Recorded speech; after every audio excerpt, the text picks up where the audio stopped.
Welcome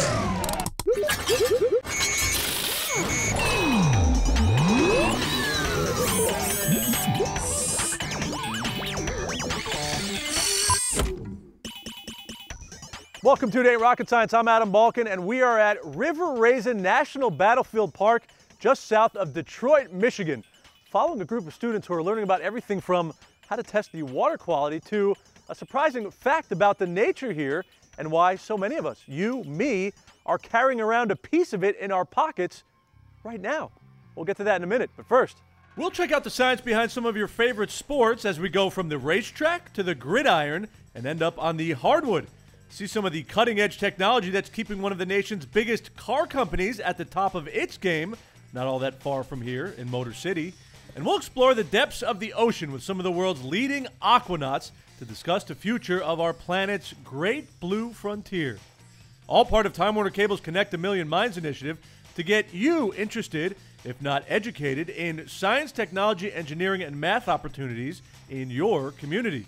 All right, now back here at Raisin National Battlefield Park, where so many students are learning why this place is not only an important part of American history, but also an important part of so many of their cell phones.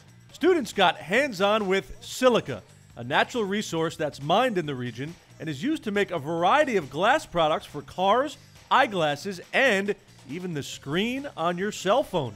They take it, they crush it up with this, use the machine where they crush it up and they use it to make glass for cars. I did not know that you can make glass out of sand. It was like, how could you make it? Man, it's cool because, like, you know, a lot of people don't know about silica, but it's used in a lot of things on a daily basis, like your glasses, like your iPhones, all that, man. It's really awesome, you know, it's just to think, and we get to teach kids about stuff they didn't know. It's great, man. It's part of Ticket to Float, one of the National Park Foundation's open outdoors for kids programs, which aims to get young nature enthusiasts into national parks. The National Park Foundation is the nonprofit partner of the National Park Service. This workshop brings teens from Detroit, 30 minutes south, to Raisin National Battlefield Park, where they learn about water quality and the history of silica production and its importance to the history of the region. I hope they really take it with them and go back and tell their friends because, like I said, it's used in a lot of things to know. So hopefully they spread the word and a lot of people know about it because it's really important, you know. If that wasn't enough to whet your appetite, stick around for more from Raisin. Later in the show, students take to one of the Great Lakes and one of the largest sources of fresh water in the world as they learn more about water systems. Now moving from the water to the sun, and some students in Austin, Texas who are using its power to power a cross-country car race. Even with little to no sun, the University of Michigan's solar car is zooming down the track. Great day, all things perfect. We like to go about 55 miles an hour. Today I think we're traveling around 30 miles an hour. But other teams aren't having as much luck. With this much sun, we're getting about 10% of the light that we would normally get on a really sunny day. It's pretty slow racing. University of Texas's solar car team has only been able to hit speeds of about 10 miles per hour. And halfway through the day's laps, their battery was dead. We're just kind of charge as much of the battery as you can so we can get more laps tomorrow. Sun's the main ingredient for success in the American Solar Challenge, a cross-country race where students compete in solar-powered cars they built themselves. Teams drive over 1,700 miles in this 8-day Grand Prix. While some teams struggle to keep up speed, the University of Michigan team is cruising with a full day of battery power. So what's their secret? We attributed about 80%, 70 to 80% of the car's efficiency just to the aero design. Don't let the sleek finish fool you. The high-tech efficiency means a rough ride for the driver. This car takes a full team of engineers to run. There's no creature comforts, so there's no radio, there's no air conditioning because those all just consume more power, which makes the car less efficient. Most importantly, though, the race fuels a passion for students to solve real-world problems. As mankind, we need to move towards more sustainable options. So I think we're already starting to see it. For instance, with Tesla's charging stations, there's aerodynamics coming into play with car designs, which didn't used to happen before. Learning important lessons through some friendly competition. For It Ain't Rocket Science, I'm Mitch Golding. All right, now moving from the sport of car racing to football and what the NFL has to teach us about science? Connect a Million Minds STEM in Sports campaign provides hands-on activities and even some advice from the pros about the role of science, technology, engineering, and math in sports. New York Giants star Victor Cruz knows a thing or two about STEM. Football isn't just a game of running, catching, and salsa dancing. There's velocity, trajectory, and momentum. Our sports reporter Priya Desai was on hand at the Giants training camp and chatted with some of the players about their thoughts on this winning equation. In football, this is where the battle lines are drawn.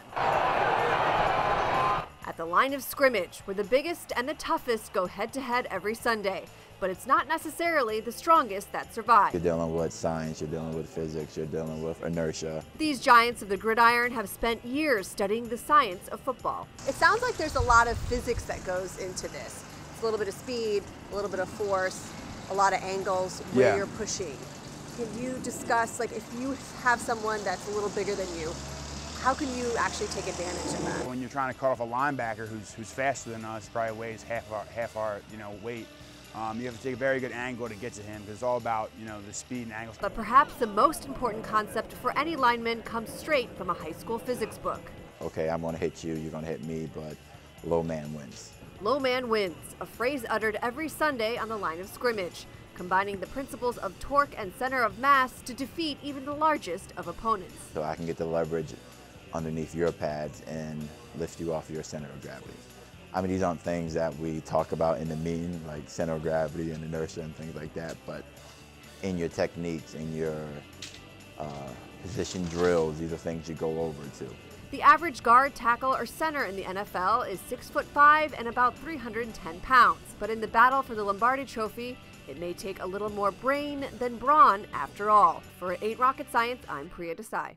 With fall in the air, many of us are turning our attention to football, but recently, some ladies of the WNBA shared a few science secrets from their playbook.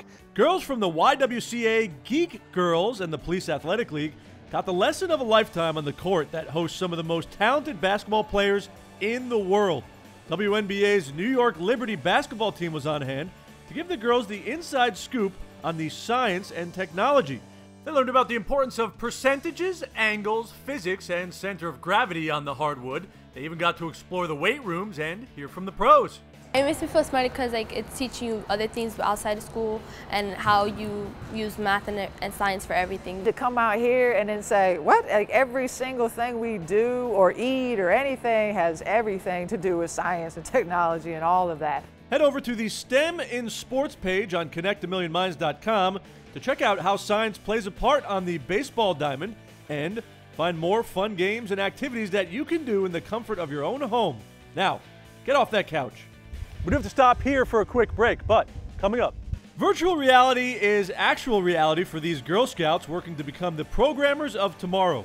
And we'll check out how Ford is using virtual reality to help build cars you drive every day. And later, we'll check out how these students are making a splash while getting connected to their local water systems as we head back to Raisin National Battlefield Park. To find more hands-on science, technology, engineering, and math opportunities in your community, visit connectamillionminds.com during the break.